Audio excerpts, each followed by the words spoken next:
nee na xam nga Sénégal léegi daf ma commencé jaaxal parce que Sénégal léegi ku jug rek ni da nga bëgg doon président de la République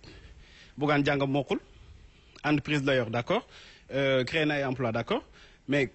fan la fi jëlee expérience ak expertise boo xamante ne war na mën a jiite réew et puis Bougane fan la jëlee mandat bay dem ci askan bi di naan dafay dem di déglu seeni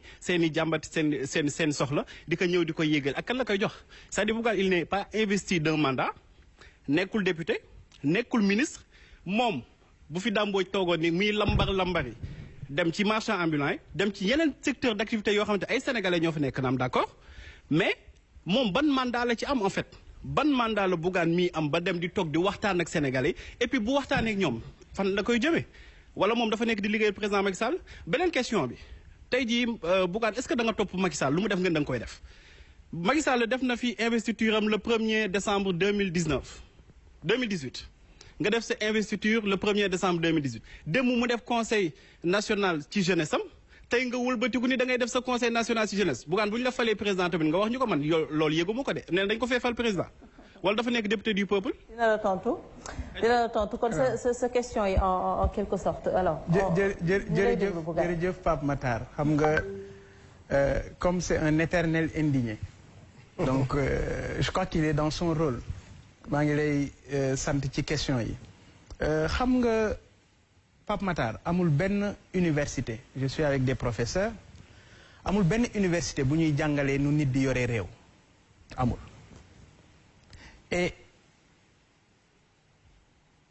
nañu dagg jéng yi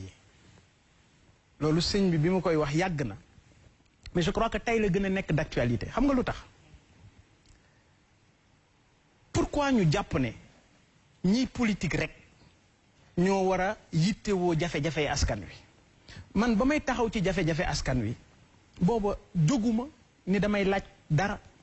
dama ci taxaw parce que dama jàpp ne suma devoir la et devoir d'alerte bi ngeen di def yéen dama ci nekk ak yéen ànd ci ak yéen mais à un moment je me suis dit est-ce que toog fi ñu toog di wax dana régler problème bi je me suis dit déedéet bi ma jógee dugg ci lii su may mbokk yu bari yedd nañ ma ne ma du sa cër waroo cee dugg waaye dañuy wax xubbul watan min al iman c'est-à-dire bëgg sa réew dafa bokk. ñu waar de Bougane. déet du ñu waarante xam nga yow doomu ndar du ñu waarante mais xam nga gëm-gëm dafa am solo ci doomu aadama pas-pas mooy jàlle nit sax mu dem aljana kon dama jàpp ne réew mi ñun ñoo ko moom 1960 ak léegi dañu jox ay politiciens ñu yore réew mi yor ko ci seen teyug bakkan puusuñu paasuñu et dama la ciy jox exemple fan yee ci ginnaaw Sénégal dalloo na ñaari avion bu ma juumul Serigne Saliou yu Sénégal jënde Indonésie réewu Indonésie ñun bi ñuy am indépendance góor ñi dañuy wodd te duñ sol dal maanaam civilisé wu ñu woon ñoom diggante bi góorgóorlu nañu ba di defar avion ñun Sénégal 1974 dañu njëkk defar oto bu ñu monté Sénégal muy oto gaynde en 2021 Sénégal kenn du fi monté vélo man mettitu xol boobu laa am mettitu xol bi ma am mooy tey ces jeunes diplômés que j'ai rencontrés am bac+5 nekk Colobane di télécharger ay vidéo mettitu xol bi ma am mooy gis ab tailleur mu bàyyi liggéeyam defatul dara lu may ñëw Colobane di jaay silettement ak di jaay ay caleçon parce que liggéeyu tailleuram doxatul te mu yor métier xol bi metti bi ma am mooy tey ci suba bi ma yeewoo rek xool information yi gis ne am na encore 130 migrants africains yu dee ci géeju Méditerranée xol bu metti boobu Pape Matar moo ma tax a jóg bu doon man dong fii ngeen nekk ak yeneeni bërëbu liggéeyukaay suñu borom mu ngi ma fay dimbali mënoon naa faa yem mais dama jàpp ne mbir mi du man mbir mi sa doom la yow ëllëg mbir mi sëti Serigne Saliou la fii ak 15 ans lan moo war a doon taxawaayam Abdou Diouf dafa nekk gouverneur à l'âge de 25 ans tey jii Oumar Faye mii doomam bu am 25 ans est-ce que njort na ne dana am liggéey waxuma la di nekk gouverneur Macky Sall aw ma ak moom benn problème pour vous rassurer xaaruma it ku ma fal ngir ma taxaw ci jafe-jafe askan. yow kay dañuy njort sax ni Macky Sall ngay liggéeyal parce que déggoon nañu aussi ci benn vidéo nga ni bu la Macky Sall woowee soxla sa expertise di nga ko jox loolu lan lay signifier que Bougane dafa nekk ci opposition bi teg benn tànk bi ci opposition beneen mu teg ci pouvoir bi wala Bougane dafa nekk di jouer double rôle lan lañ si jot comme réponse xam nga suñu borom day wax ak borom xel yi ulil albab borom xel yi laay wax waxul ak ñi nga xam ne sama classe gi Macky Sall. Pape bokkoo ci. déedéet dama koy wax rek non maanaam la ma wax maanaam li ma wax mënees na ko comprendre li ma bëgg a wax mooy tey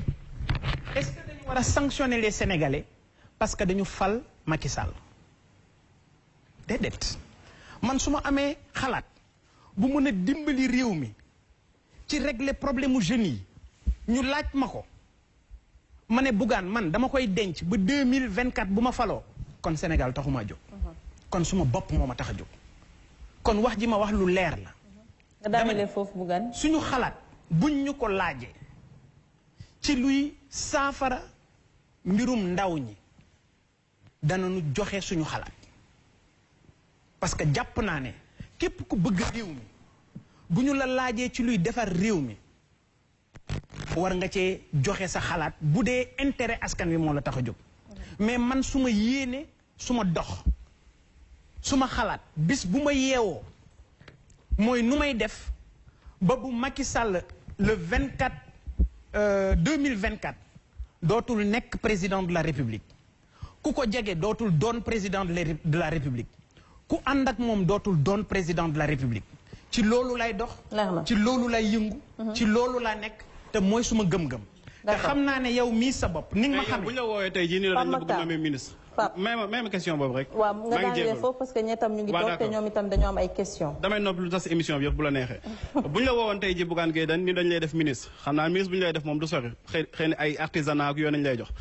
bu ñu la woowoon tey jii nii dañ la koy jox réew mi artisanat moo yore réew mi waaw bu ñu la ko woon tey jii nii dañ la koy jox xam nga ni ko ñàkkale fayda c'est extrêmement grave bu ñu ko joxee gynécologue kan nga xam ni du man maa ko ñàkkal fayda mais ku ko joxe moo ko ñàkkal fayda tey jii bu ñu woon Bougane Gueye Dany ni dañ koy nommer ministre est-ce que Bougane Gueye Dany dina dem wala du dem réponse bu gàtt c'est une question fermée. Encore une fois parewuma pour liggéey ak Macky Sall parce que gëw ma doxalinam gëw ma démarche am gëw ma ni muy defee gëw ma ni mu yoree réew mi parce que àndul ak gëm-gëm gi ma yor. Très bien. Ñu ñëw ci sëñ Saliou parce que également on parle de plus de 680 milliards voire 540 milliards ñu ngi koy wax entre 2012 ba tey jii ci waxu emploi wala promotion toujours par rapport à l'emploi des jeunes nga am peut-être question boo jëmale ci solution yi ci Bougane Gueye Dany ñu ñëw ci également. waaw mais même chiffre boobu nga joxe sax ne en réalité mën naa ne c'est un chiffre fantaisiste parce que déjà da nga faat Abdou chiffre 900 milliards bi mu joxe. waaw nekk moo tax ma ne chiffres yi en réalité amul benn cohérence parce que foo ci dem structure boo dem rek ñoom ñu génne le benn chiffre mooy tout à l'heure c'est la raison pour laquelle ma ne dañu war a def 680 540 et 867 mais kenn mënu xaalis bi ñu si dugal ñoom seen wàllu bopp sax xamuñu ko parce que xamul tax ces structures de financement là c'est-à-dire dafa amul benn ligne de cohérence j'ai l'impression que genre kii de champignon la rek bu sax nii li kii bu nekk ngay financer selon bon ton propre règlement. C'est la raison pour laquelle sax on avait dit qu'il fallait nécessairement qu'il y ait une grande direction de l'emploi qui puisse au moins fédérer l'ensemble de ces entités de financement là au moins pour une bonne lisibilité de ces financements. loolu nag je crois que moo manqué Macky Sall mais lu ma bëggoon wax président Bougane hier le président de la République soo xoolee même discours moi j'ai l'impression que il a voulu régler deux problèmes.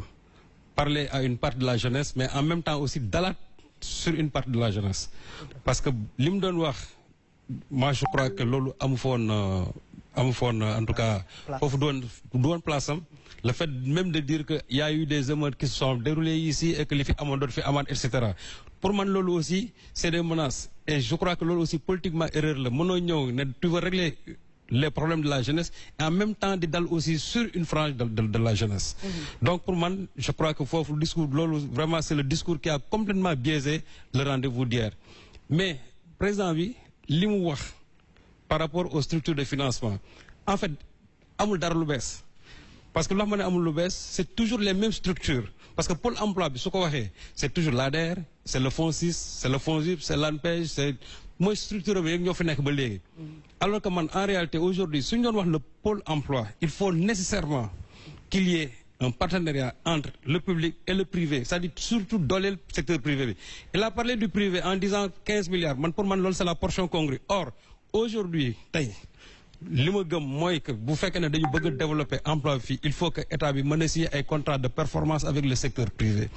Su signé ak ñoom en ce moment-là ñoom ce sont les plus grands pourvoyeurs aujourd'hui d'emplois yoo xam ne mën na durer avec les jeunes. Mais structure de financement yi depuis 9 ans ils ont montré leurs limites. Or dans le pôle emploi on a toujours vu que ce sont toujours les mêmes structures de financement qui sont côte à côte et qui sont encore prêts à recevoir l'ensemble de ces milliards-là pour mën a financer jeunes yi. Est-ce que réellement yow gëm nga ne tey structure yooyu war nañ mën a am aussi benn viabilité ba président bi li nga xamante ne moom la bëgg ci jeunesse bi en tout cas ce financement-là rapide.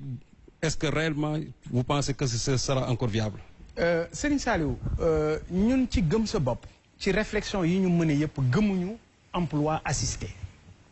gëmuñu ko